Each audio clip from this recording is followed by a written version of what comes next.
AI is making it easier than ever to launch a startup and harder than ever to survive.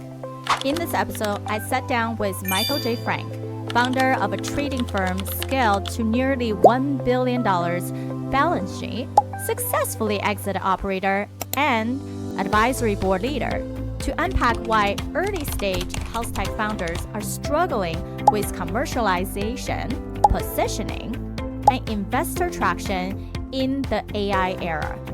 If your product is strong, but growth still feels harder than expected, this conversation is for you. Healthcare entrepreneurs, are you ready to rewrite the rules for your business so you can have more time off, a great team, and more income while creating a positive social impact? Then you are in the right place. Welcome to The Provider's Edge. I'm your host, Sabrina Runbeck. I'm a provider, an international peak performance keynote speaker, and a best-selling author. Let's open the gateway to profitability for you today. My guests and I help healthcare entrepreneurs and startup founders like you break through barriers so you can control your business, control your life, and control your future. This is your defining moment to be a disruptor in healthcare. Network events is always exciting, and being in the right group become very important for healthcare founders, leaders, operators, and investors all across the board. Because no matter what, if you continue to have a great conversation, but those conversations are with the wrong people, then it doesn't matter how many conversations you're having, there is nothing that will convert into a result or impact that matches who you want to be and what legacies you want to build. So we are here with Matthew. Thank you so much. He has been exited founder, has been building his also amazing network of entrepreneurs and collaborate, connect. He is a super connector himself, and also being able to advise many nonprofit and profit sectors of businesses. So we're so excited you're joining us. Thank you. A pleasure to be here. Thank you for your time. I appreciate it. Now, I know in your network is very agnostic, some healthcare, but majority is everybody else. So tell us a little bit about how did that all come together, and what is the main result that you guys are continuously trying to achieve? I was on the trading floors for my first half of my life as a market making specialist, one of those guys who yells and screams and hand signals. And I sold my company to Knight, a public company, back in 2001, 2002. And after that, that skill sort of is not transferable. And after that, I was looking for things to do. I eventually started mentoring startups at New Chip. It was an accelerator in Austin, Texas, that accelerated thousands of companies very successfully and eventually went bankrupt. But there I had met 𝐼𝐜𝐜𝐿, and I was sort of mentoring him and talking to him. And at that point in time, he was going to spin up a fund, a venture fund, a health venture fund, or go work for someone. And he decided to spin one up. And I am a principal in Nuvation Ventures. Nuvation Ventures is a small fund that invests in brain health startups. Those are neurodevelopment, neurodegenerative things like Alzheimer's, autism, ADHD, and Tourette's. And from there, while I was at New Chip and Mahesh was there, they eventually went bankrupt, as I mentioned, but I had met Brian and Tiger, my millennial co-founders for 𝘫𝑪. We are a knowledge community for founders. We provide access to mentors, tools, and events to help build a successful company. We believe we can empower anybody at any stage of the career. We're mainly in the United States, but we're in 20 other countries with 1s and 2s and 3s. We have over 100 companies in our ecosystem, pre-seed, seed, Series A. We do weekly events, either executive workshops, innovation roundtables, speed networking, founder resilience. We have coming up a AI podcast where I managed to snag the head of AI for Motorola Solutions and 2 other people for the panel. These are the kind of things we do. We try and help these people get from one place to the next, raise capital, understand product market fit, and everything else there is. Yeah, we know startup journey is really a big roller coaster, and a lot of founders, especially the health tech space, they are PhD, they're scientists, they're physicians, they are nurses, they're therapists, right? They were trained to deliver excellent service, and they found a gap. But that is just the start of the journey to be able to create the right business plan that actually makes sense, right? And that's when most of the time I feel like we shut down investment. It just doesn't make sense. It's not sellable. They don't really understand the market, or they're just so passionate, but behind the passion become too many hats they're wearing. And it's hard for us to look at it to be seeing a executable plan that they will be able to follow. So there's so many different ways that to skin a cat, but there's still a very traditional way of you have to get the foundational down before those innovation to create impact. And I think all of us, both from your network and House Board Advisor and many other networks that we get our hands in, that's the crucial thing, right? We want to be super connector. We want to bring the right people together because it's a hard journey, because we truly want to support. But at the end of the day, not all amazing minds make sense to work together. And that's where those intentionalities, where you're saying putting the right people together, become crucial, right? Critical. And going to fun events, I think there's always the part of we deserve to have some fun, right? And at the same time, we also should have some personal gain out of the bigger legacy impact of business we're creating. So, what is something exciting that you guys are doing right now? Oh my goodness. The world is changing very quickly with AI, and people don't realize how important this is and how much it's going to change. And I believe that AI is bigger than electricity was for the human race, the computer was for the human race, and the amount of agents and things people are using. I was just at a event last night, Lowenstein Sandler, 3 or 4 VCs, and they were talking about 250 people. They were talking about one company they're investing in, and they had 4,000 agents already working while they were building the company. I was just astonished.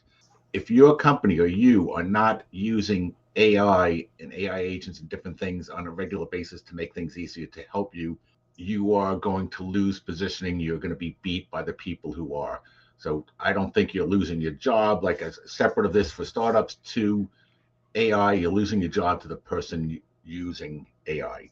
I use ChatGPT regularly. We have Gemini. I've been talking to an AI for a year and a half talking. It helps me do lots of things. I sort of talk to it. It calls me every Saturday at 11:30, called 𝘵𝑪dy, 𝘵�Ο�ＡRDY.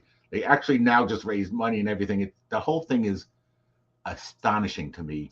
And if your company is not, I'm not going to say fooling around, but not understanding this, and these legacy SaaS companies and things, they're going to have a real hurt on it. As far as 𝐷𝐿DER, we're always trying to help people and let them be aware of what's going on. And because of AI now and all the little cursor and everybody else, almost everyone can spin up an app or something almost overnight. So that barrier to entry, building something, doesn't take 10 engineers anymore, 20 engineers kind of thing. Like people in there on the weekend are like spinning something up. So because of that, the new moat is distribution. So you can spin up a company, and no matter how great your mousetrap is, if no one's walking into it or going to use it, and you don't have customers and you don't have this distribution network, you're going nowhere. So we do know that, startups are very hard, and 90% of them go out of business, and venture funds only invest in 1 or 2% of them, and we know Y Combinator is even, I think, even lower than that. It's a new world out there, and I would suggest that all those people understand this and adopt it and use it no matter what they do. We have this little talk. I have a 33-year-old son, and at the dinner table sometimes we talk about this, and I'm like, yeah, I was using ChatGPT to help me write like a LinkedIn article. He goes, well, you didn't write it. I'm like, well, first of all, everyone else is sort of doing it. So if I don't do it, I'm probably not writing something that, it helps me. I tell it what I want to write. It writes, then I add, I subtract, I do things. So to me, it's all about AI right now for almost every business. Certainly not maybe, plumbers and electricians, but it is sort of like their back end and their booking and their things like that and their customer service and stuff like that. These things are so important now. Yeah, we definitely see AI integration has to be everywhere. When Gemini, Cloud, Perplexity, everything first came out, I actually got myself trained as an AI certified marketer because every single tool does do research differently and writes differently. Gemini, if you don't train it well, it writes so blunt. Cloud at least does have a little bit of more fluidity as a human can be. And ChatGPT can be scholar sometimes. So you also understand, just like you're saying, we use AI to help us, but then we add the human elements of what it is. And we actually build a lot of customized GPT right now and customized gems, customized cloud, because when you train the AI so well, they can start copying the style that you have, the template. And just like our podcast, shout out to we're top 100 in the US and UK for entrepreneurship podcast. This is great, but we didn't get there just by putting random stuff. We analyze all the transcription. We actually put a very specific category of how we like to write. What is the example summary? If you have a human going through that, that's too much work. And then therefore, it's not only volume, but it's the systematic template. It's even better than hiring a copywriter because AI is doing it. Then you will send to your copywriter to make sure it does sound like you, it sounds human, it represents your brand. So we will build a one AI agent, right? They are working 24/7. They don't sleep. They don't complain, right? A lot of time, if you think about virtual staffing or And any they staffing, don't go to human resources to complain. yes, and they don't complain on you, and they were just like, okay, well, last minute I needed this thing, right? It's doing it. So we have GPT just for AI newsletter, and then GPT just for social media, GPT just to promote our partners. One of our advisors got a big publication on a medical device magazine. So of course we want to celebrate, but then how do you say it? Sometimes it's also helping us to get these alignment in the messaging. And then also, you guys all know that you inbox is monstrosity, right? Like we have hundreds of emails coming in. You need AI to help you sort them, help them label them, so you're not bombarded in your inbox. And yes, you do have a human, right, our executive system to screening them, make sure it's categorized in the right way. And then same thing, the customer service star that you mentioned, you can have a AI chatbot on your website that already answering the common questions, helping direct people to, for example, for us, we are running impact awards every year. So when is the application is open, the deadline is still not passed yet, we're going to want to encourage people to spread the news, right? Celebrate the winners that they think. So there's so many different applications that make your life easier, make things more consistent, because at the end of the day, I think we all know what to do. Is the consistency that is a big hung up, isn't it? I would agree 100%, and people should adopt this. Getting back to sort of medical and breakthroughs, there is so much data that they have that no human being could ever infer things from it. And if you could keep loading this data, I am convinced that Alzheimer's and other cancers and other things are going to be cured, or they're going to come out with lots of compounds because AI is able to, bring this data and understand things. Like in a big company, when you have different modules, you have marketing and you have sales and you have all these different companies, and maybe they're all sort of running different programs themselves. But when you have an AI that is digesting your own LLM or whatever you're going to build, that's digesting all your data, they can find things that you could never think of in a million years and say, hey, we think, or you should look at this, or you should do that. So having a superhuman, the most smartest person in the world on your shoulder, always looking through and always telling you and always giving you ideas, like, how do you say no to that? And then companies that do say no to that, they're going to be leapfrogged. Like, look out. The sales forces of the world, like, I got to think, like, already they're being like eaten away at the margins of all these little spin-ups and different things like that. So it's a new world out there, and it's super exciting. And I'm no spring chicken, but I love it. From the trading floor, I loved the trading floor, and then I came out after that. But now, like, it seems super exciting to me, and all the startups we have in our ecosystem, and all the people I'm helping, and it's always good. But there's always sort of the human factor. I was just on with one of our teams, Silo Markets, two young guys out of Austin. He's a YouTuber with 800,000 followers who makes huge money, and he built out with his lifelong friend Silo Markets the first sort of American Express points back asset management platform. And he's about to have 5 pitches today, and we meet once a week, and we're just going through the deck, and he's using like acronyms in there. I'm like, no, like, you got to keep this simple, stupid, no acronyms, nobody knows this. The people that are investing in you, although they might be writing big checks, they don't understand this. So the human factor is still there all the time to try and help and understand these things. But the data and the inference from the data is, what's there. So like these boards, now on a board, you get hit with some kind of packet that's 500 pages 4 days before a board meeting. If you have an in-house LLM that's, you don't have to worry about it. It can sort of go through that and explain to you what you're really looking at and what you should understand. So it will help you learn and be prepared better. Yeah, and I think people overestimate that despite the crowd that you're talking to, you see this in healthcare pitches all the time, even though you're going to have a lot of people with clinical background like myself, we actually don't want to use our brain cells all that much, especially when you're pitching for funding. What we care about is straightforward, simple. You have a story, that means there's some kind of case study that you actually understand your audience, not throw big statistics to me. Because when you throw big statistics, that also means you don't understand your true market size. For example, a women's health company that wanted to encouraging women to breastfeed more than what they typically do, right? Because most women will only breastfeed in a short amount of time, and then kids start growing a little older. Perhaps they have nannies and preschools, and think lifestyle changes, and I stop doing it. So if that is the market, you cannot start combining all women that just have a baby, right? Like that's sub niche of a market. So your sellable market size needs to be very clearly defined. When people start saying, we can do ABC, we have this market channel, that market channel, we can go to B2B, we can go to consumers, yada, yada, that also means you have no clear roadmap to get to those end users. And then it makes us feel like you don't know what you're doing.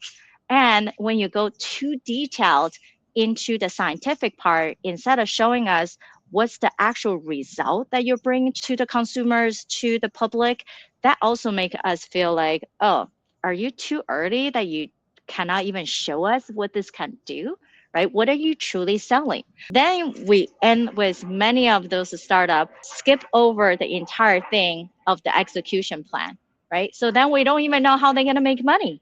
And if you can't even show us how you're going to make money or what the next year or 2 years ROI going to look like, why would people just blindly giving you checks? What is it for, right? And everyone can always say, oh, it's because we don't have enough time. The counterpart is you're probably just not focusing enough to know what to say. Understanding what your market is, you can't be everything to everybody. Just like for board seats, you can't say, I'd be on a board seat of this company or that company. You have to sort of pick a lane where you think you have the most knowledge. For me, it's sort of fintech. Although I think I could be on a lot of boards and raise my hand.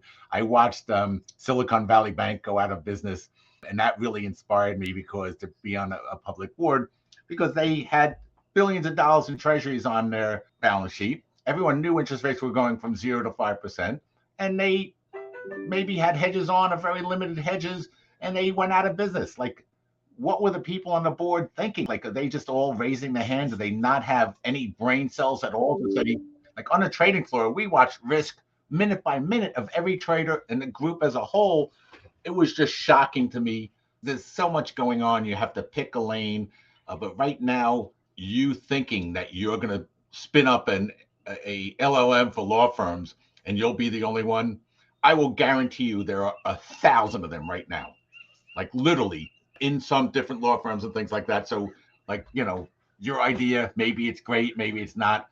My thought process in all this is find a company, find a problem, ask for the problem, understand the problem because you're there, and then tell them, hey, I'll fix this problem for you. And when I fix this problem for you, will you be my customer? And when they do, you've built whatever you've built, you have your first customer, rinse, repeat, start going to all those customers. Now you can go, hey, we did this for XYZ. You should see this. This is what's going on. Now they give you a referral. They say this is the best thing that happened. Or you can now sort of, some of these startups are actually figuring out how to tell people what the ROI is on implementing their software.